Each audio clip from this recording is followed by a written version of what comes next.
Tapi saya tengok di sini kita dah belanja berjuta. Kerana apa? Kerana kasihku pada kampung ini begitu tinggi.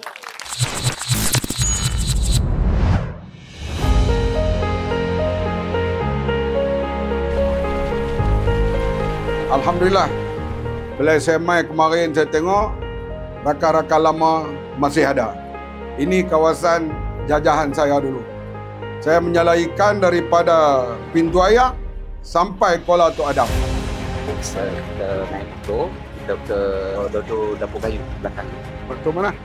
Ada motor semua dekat depan. Okey. Ya.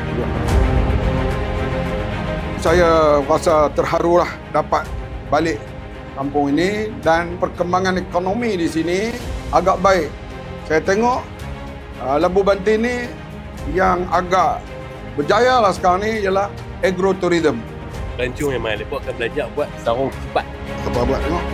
Kita biasa naik perahu kat sungai ni. Sekarang orang datang melancong. Boleh naik perahu dengan segala bentuk keselamatan dijaga dan sebagainya.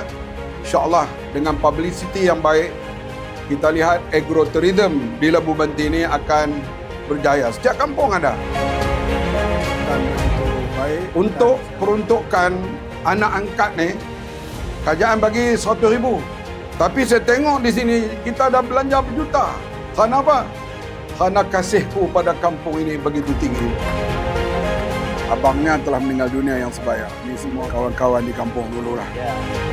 Kalau Goptai kita tahu ada tempat tanam napier, belah kambing, dan dia buat daripada kecil sampailah sekarang ni agak berjaya.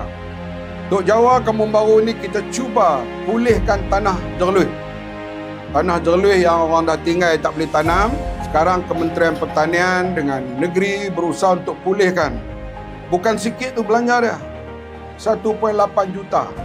Ke arah nak pulihkan tanah jerluh ini 600 hektar.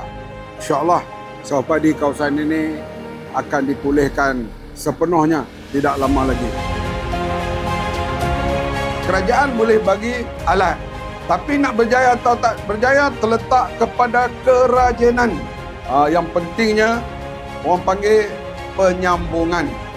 Sebab kerajaan dia bagi mula, tetapi lepas itu dia nak berjaya atau tidak bergantung kepada usaha kita. Yunis, dia sudah jualan juta. Dia mula ni jual sikit-sikit tu ya. Lah, bulan puasa tu kita tengok pasal apa Goptai jam ni. Orang beli benar tu.